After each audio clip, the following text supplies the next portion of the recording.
Assalamualaikum, salam sejahtera. Kuasa ketiga.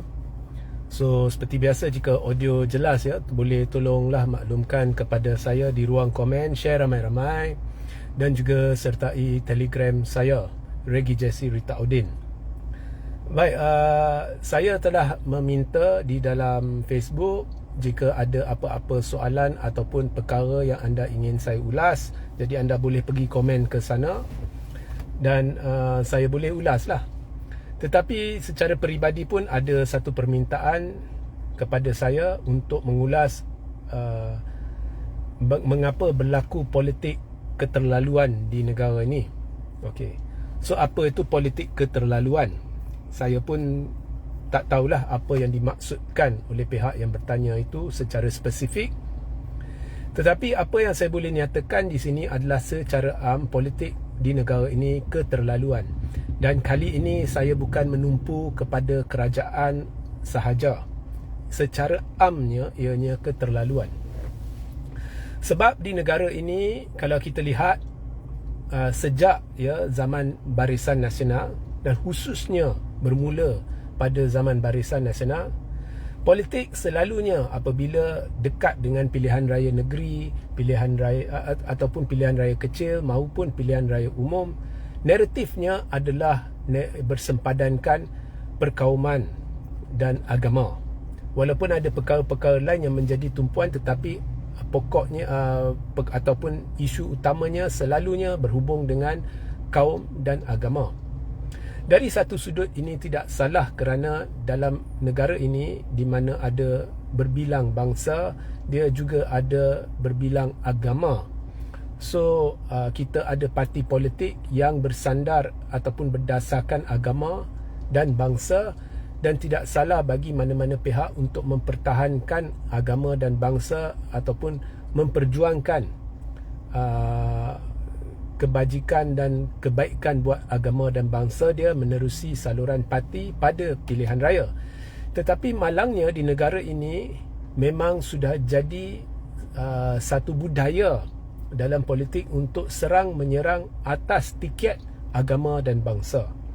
Dan semua bersalah dalam hal ini, termasuk UMNO, MCA, DAP, PAS, kalau dulu-dululah MIC dan sebagainya. Selalu isunya adalah agama dan bangsa. Selalunya tidak ada pihak yang muncul di tengah dan berkata, kita perlu melihat perkara ni secara rasional, kita perlu redakan kemarahan dan kita perlu berbincang. Selalunya suara ini tidak wujud, khususnya dekat pilihan raya. Benda ini membawa kesan buruk dalam jangka panjang, dan oleh kerana agama bangsa sudah menjadi modal politik kebanyakan parti, maka mereka tidak boleh lari dari naratif itu, kerana untuk mengekalkan undi, dia perlu ada sebab untuk memperjuangkan pihak yang menyokong mereka disebabkan isu-isu agama dan bangsa. So politik di Malaysia pada hemat saya sudah keterlaluan dah lama. Namun kebelakangan ini ianya sudah sampai ke tahap yang begitu teruk. Ya, so politik keterlaluan ini sudah sampai ke tahap yang teruk, dan kita sudah melihat dua-dua belah, iaitu yang dulu memerintah Barisan Nasional ataupun Perikatan Nasional, dan yang kini memerintah iaitu Pakatan Harapan. Walaupun ianya gandingan Pakatan Harapan dan Barisan Nasional, tapi prinsipalnya yang utamanya ialah Pakatan Harapan. So kita sudah melihat, dan kita lihat dalam suasana pentadbiran kesemua mereka, isu ni tidak reda, malah di bawah pentadbiran Pakatan Harapan dan Barisan Nasional ni bahang perkauman dan isu-isu keagamaan menjadi antara yang paling teruk dalam ingatan saya sejak berdekad lamanya. So bila benda ni berlaku dalam mana-mana pentadbiran itu dengan sendirinya perlu memikul tanggungjawab. Okey, kita ambil contoh isu kalimah Allah. Saya setuju bahawa sebenarnya kita tidak boleh menunjukkan reaksi yang lampau, kerana agama juga tidak menuntut untuk kita menunjukkan reaksi yang lampau, tetapi sebaliknya menggunakan segala saluran yang mungkin untuk memperjuangkan agama tersebut. Dan itu telah dilakukan dalam kes stalking berkalimah Allah dengan cukup cantik, dan pihak berkuasa telah bertindak dengan cukup pantas. Segalanya berjalan lancar, tetapi pihak politik terus mempolitikkan benda tu dan membawanya ke pihak yang keterlaluan dan menguja rakyat untuk bersama-sama pihak berkenaan untuk menyerang bertubi-tubi pihak yang sebenarnya sedang disiasat. Dan kemudian isu terbaru, isu kasut, saya pun ingin dan bersetuju jika pihak berkuasa menyiasat. Itu tuntutan saya. Tetapi tak perlulah dijadikan perkara itu ke tahap yang lampau, kerana kita biarkan orang siasat dulu. Kita biarkan pihak berkuasa melaksanakan tanggungjawab mereka, ya. Dan yang paling pelik, pihak yang menyerang bertubi-tubi KK Mat tak tentu hala, walaupun langkah-langkah yang betul telah diambil oleh pihak berkuasa, pihak itu tiba-tiba boleh senyap di dalam isu kasut ni. So tak konsisten.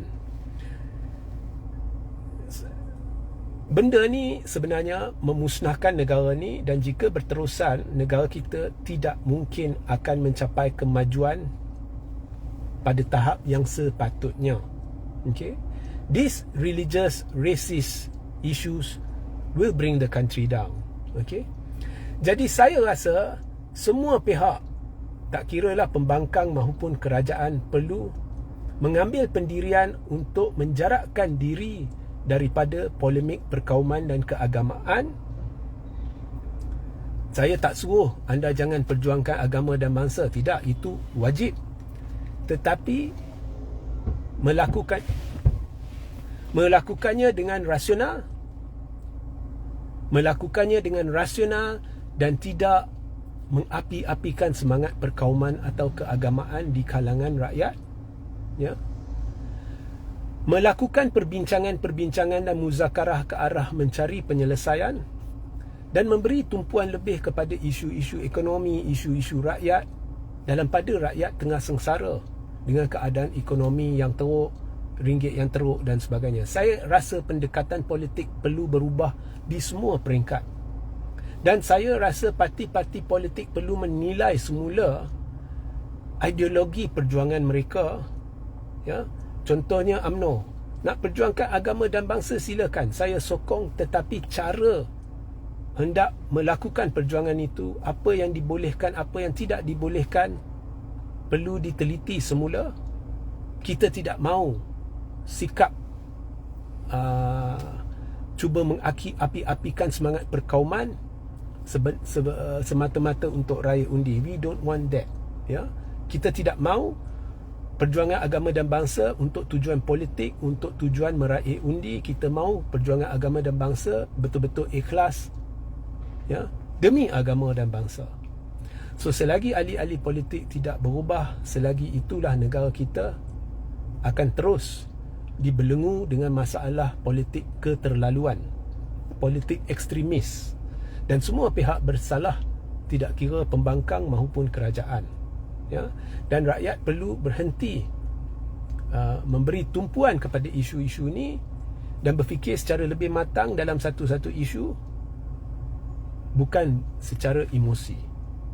So itu sahajalah saya boleh katakan, tidak lebih dari itu. So sehingga kita berjumpa di lain masa. Assalamualaikum, salam sejahtera, salam Malaysia.